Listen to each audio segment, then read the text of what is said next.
Hi, Annabelle. Hi, hi, Mahela. So I've been asked to show and tell about making a lavender wand. So I figured we would play this evening if that's okay with you. I'd love to. Love to know how to make a lavender wand. Alrighty. Well, I've already been out in the garden and found these gorgeous dark lavender stems. And when I learned how to do it, it was during a beautiful lavender festival in Oregon. And the lady that taught it had learned it when she was living in France. So one of the lavender places. Oh, smell, smell, smell. Oh, yum. Oh, Lavender is always so oh. fragrant. So what she shared with us, so now it's my turn to share with you. The lavender wand we're going to make is going to be encasing all these beautiful lavender seed buds becoming inside a woven basket where we're going to be using this very fine purple lavender ribbon, and I'll show you how. So the first thing we have to do is strip everything off the stems, including all these little sweeties. So I usually keep those and save them for a tiny little vase that they can dry later. So, and the other thing is we're going to use an uneven number of stems because we're creating a little basket that wraps around using the ribbon to do the basket weave. And what the lady I learned from, which I thought was very smart, she said, you're doing 11, but do them double. So if one has a weak spot or you sort of break it while you're making it, the other one will hold it. It's like extra safety precautions. So I'm just stripping off all of these little sweeties. So do you need a certain number of stems? 22. Okay. So 11 is what you always need an odd number so that the weave will continue around and not get caught I see. in an even to odd. So it's 11 sets of two. Okay. Does that Awesome. make sense? Yes. All right. And I see that you have the flower buds are just barely opening. That's important? It is because you want them to stay on as long as possible. If they're too open, they're going to fall off inside the basket fairly quickly. But the lovely thing about a lavender wand is once you've made it, they can last for several years. And you just reactivate them by gently rubbing the finished one between your hands to release the oils, or add a little more lavender oil, real essential oil, lavender oil, not phony fragrance kind, a drop or two into it, and you'll have a fully refreshed, pretty wand. Oh, what a cute trick that is. Yeah, I know. Isn't that fun? Yes. So, and the other thing when you do these, you really want to work with the freshest stems. I just literally took them out of water, a little vase of water, because I cut them a little earlier this evening. If they get dried out, then the stems get a little brittle, and then they're not as easy to work. Oh, look at that one. Look at that. So sweet. Looks like you have lots of extras with that one. Yes, lots of fun ones to just tuck in to a little tiny and enjoy them all separately. All right. And away we go.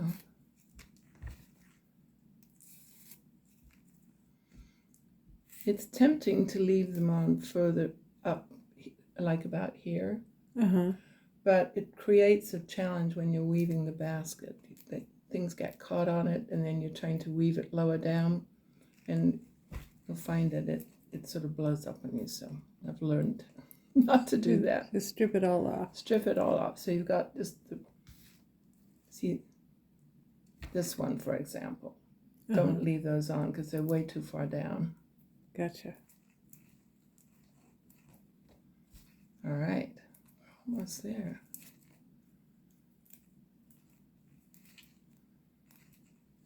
It smells so good already. I know, doesn't it? We'll be snoozing well on lavender fumes. This is fun. Okay, almost there. And what I think I'll do is I'll start this up, and then you can probably put it on pause while I continue doing the same thing over and over. Gotcha, yes. And then we can show the finish. Okay, so all being well, so these are now out of the way, pretty much. Okay, there you go. You can have a little sniff bundle there. Very good. All right. Take Yeah. these out of the way here. Lavender is the best for pinch and sniff. Yes, it truly is. And there are many varieties of lavender, and this for where we live, the lavender festivals are about to happen. So if you've got a chance to go to the lavender fields where they're growing, do go. It's a really wonderful experience. Weekend, lots of fun. Some of the lavender farms at home, they do a plein air artist invitational, and they do these kind of little workshops. Then sell lavender lemonade or lavender sugar. Oh, let me tell you how to make lavender sugar. It's the darndest simple thing ever. 1 cup of caster sugar, baking sugar, Yes. the fine grain. 1 to 2 tablespoons of the lavender seed heads. Okay. The dried ones for this are better. Culinary, if you have it, doesn't matter if you don't. Put the whole thing in the blender, and it creates a powder with all the little lavender fractured into it. And then you store that and save it and dip strawberries in it. Oh my. It's delicious. And of course the sugar will keep, so you can use it in other things. You can use it to make little cookies or just whatever, but delicious. You know, Okay. I was just always, for a long time, I had no idea that lavender would be good to eat. Oh, yum. Lavender shortbread. Lavender shortbread is wonderful. Yeah. And So- I've had that, and I've had lavender cookies, and what you were just talking. Hey, you like that too, don't you? I said, make me some lavender cookies, and doggy biscuits. Yes, that would be really awesome. Here, why don't we come on out? Come on. Let's go look for Mom, shall we? There we go. So we've got all the stems. I'm going to count them out just to make sure. So it's 2, 4, 6, 8, 10, 12, 14, 16, 18, 20, and 22. So there we go. Great. I counted, well, I cut. That was good. Okay. There's one here that I'm going to take these off. They're too low down. Yeah. And this one, same thing. No, I think that one's going to work. Okay, so you want to gather all of the heads together because this is where you're creating the basket. Okay? So you cut them all together like that. And then what you're going to do is tie it together. I just grabbed a little thread. You can do it with any really good thing. I've done it with a bread tie once. I didn't particularly care for that because the little metal twisty thing got it, wasn't as really fun in the long run. But you're going to just snug this down, wind it around a couple of times, tie a little knot, and here we go, maybe. And then next little trick is we're going to, there we go, that should do it. And that's going to stay on there. This will stay inside the basket, yeah. Okay, so then what we're going to do is gently squeeze the stems I've got needle nose, but regular little pliers will do. You want to just soften right behind where you've got your snug thread. I'm snugging it down a little here. Let's see if I can get this a little closer. Okay, so this is what we're looking at here. Uh-huh. So it's snugged all the way down to the blossoms. I'm going to just snug those back in there because you won't see them later. And then you're going to you're going to take your little squeezy. You don't want to break it, but because they're soft and fresh, this sort of helps. You see how I just did that? Just a little. Oh yeah, you're just gonna bruise it a little. Bruise it, yeah. Because now what you're going to do, and this is where it gets fun. You're going to start to bend them over this way. Oh. All the way around. And you're doing it in a circle. yes. So creating a little basket nest. I see. And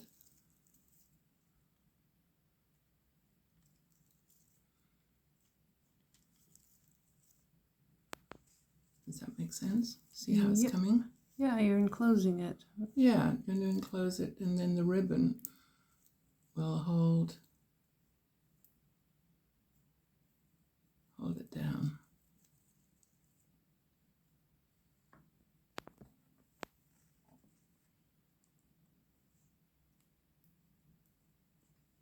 Okay. This is the part you just take a little fiddle time, because the good setup is what helps in the long run. Okay.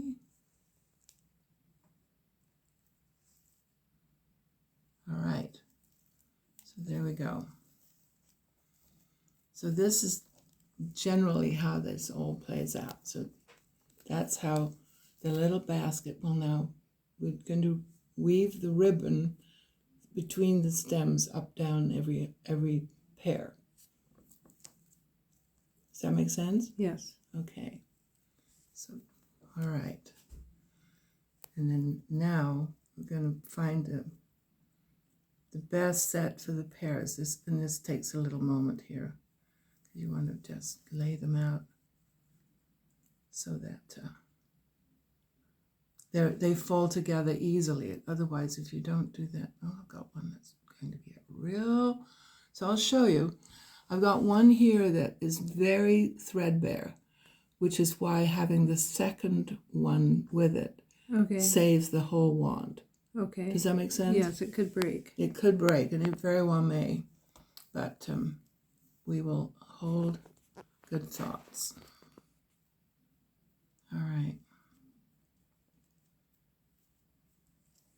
And the ribbon that you have, it looks like 1/8 inch. Is that? I've picked a fairly fine one for this because it's a fairly small. I do have another one here. It's a little bit wider, which could work. It's the same. This is a little wider. See? We could use that. Why not? Let's use that. It's a little bit wider, so it will go faster, and it will also keep the seed heads in pretty well. Okay. All right. So the first thing we have to do here is slide this in. Now you can see the spider. Cute. Okay. Yes. Oh, very good. Okay. And just tie this in. Because again, you're going to leave this little tiny, just went right inside. Right inside. And we're going to tie it again. So you're tying it so it's going to stay put. Yeah, it's going to stay put. And I'm going to snip all these little tails off a little bit because they're going to be just in the way a little bit more than you want. Okay?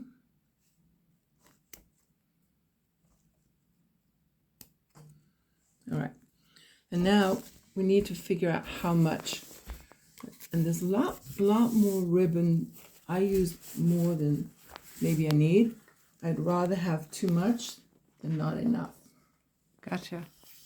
So I'm If you had saying, not enough, you'd have to start over probably. right. And the other thing I do is I always cut the ribbon on the angles so it doesn't fray. Okay. All right. And now let's see if we can get this back up and settle into its flat pattern. So you need to bring the ribbon through. Let's see if we can find a good entry point. There we go. And now we're just going to start the setup.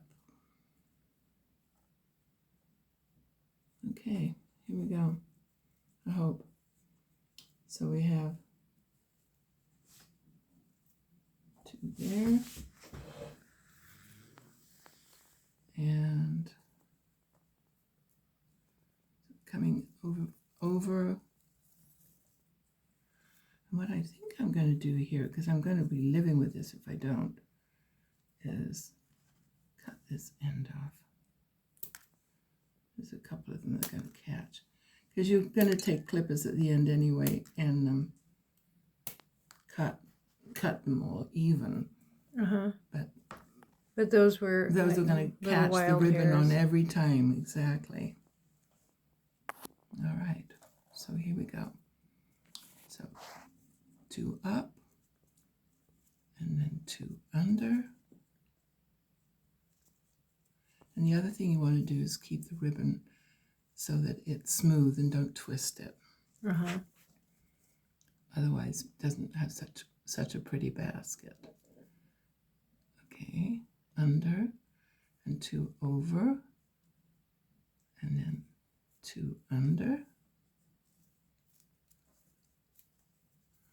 You see how that's coming? Yes, and I can see how it really would be key to have an uneven number of pairs. Right. Yes. Once you see how that works, then really that's all there is to it. You're just going to wind your way gently down and go into a lavender meditation, really. Which is not hard with all these lovely smelly blossoms. Okay, so we've got over. Okay, over. There's my 2. This is where you really have to just sort of think for a minute. Under, over, and now we're going to go under.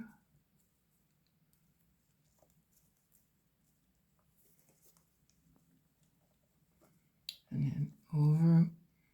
And this is where you start setting it up so that they go around the whole thing. Because as you get down further, your ribbon is going to be important to encase all the blossoms.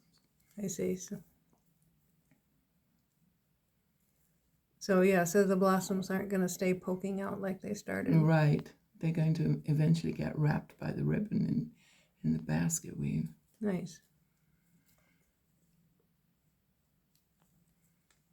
Okay, so we've done our first round. And is there anything special you need to do to start the second? Or just... No, you're just going to slide down a notch because you're going to come in under the other ribbon. Only this time you want to make sure that if you were over on the last round, this time you're under. That's why you need the uneven set, because that helps you continue the wraparound in sequence. Does that make sense? Yes, indeed. All right. So here we go on round 2. Okay, under. And it gets easier the further along that you get. Can you see how that's coming? Yes. Yeah, it's starting to make a cool design too. It does. It's really pretty. Okay. So I'm just going to continue doing this and you know, just enjoy the journey. Right, and so we'll come back when you're a little closer to being finished. That would be ideal. All right. See you later. See you soon. Yes. Wow, Annabelle, you made great progress. little different than the start, but I think you can see now how the little basket works. So you're weaving the underovers, and as it will spiral. So so it spirals around as you do it, and you're gently lifting the pairs as if there were one, under over. The other thing that's really important, at least for me, is to keep the ribbon untwisted. And you can just sort of poke in. Most of the lavender blossoms are on the inside now. And if you want to smell it, squeeze and smell. Ooh. Isn't that lovely? Ooh, yes. And so what I'm going to do next is really just let this dry overnight, because it will tighten down a little. You'll be able to do a little bit more. Excuse me, caught there. If you tie it off and finish it off while it's still very green, it's going to end up a lot looser. You lose a lot more of the blossom heads. It shrinks. It will shrink, exactly. Thank you. As it dries, yeah. Yeah. So whatever you want, you can just wind the ribbon around it and hold it in for a day or two, and then just tighten it down. You can tie it off underneath, which is usually what I do with more of this little green tie stuff, so that everything holds in place and doesn't sort of unravel on itself. So you just want to do that. And then what you'll do, because it reaches a point where you can really no longer lift the pairs up and down. You reach a point where you just can't make it work anymore. So that's clearly a point where to say, okay, I'm done. So I'm just going to knot this down, at least. And this particular thread is wax, so it'll stick pretty well. And then you can leave the rest until a day or so later, and then you can just wind it down and then wind around the stem, and you can bind it like a little bouquet, all the way tight as far as you want, and you can create a loop or not. And then what you'll do is you'll take your clippers or your scissors and you'll cut all the stems evenly. I see. Does that make sense? Uh-huh. And then you can tie it with a little loop or a little bow or whatever works for you. And you can always do it with a second color down in the bottom. Oh, that'd be pretty. One time I did it when this was hard work, and we'll never do it again. But I had a wide ribbon like this that had a lacy edge, and a very thin ribbon like the other color, the other diameter that I showed you, the ribbon width, and I put one over the other and used them as one. Let me tell you, don't try that. It was really hard work trying to keep the sticks and the two ribbons together all in one. It was very pretty. It will be a one-off. So anyway, awesome. Lavender Wand 101. And this will just, you can hang it, you can put them in a little vase, you can lay it in a drawer, you can pick it up on your dresser every morning and just rub it in your hands to release more of the oils over time.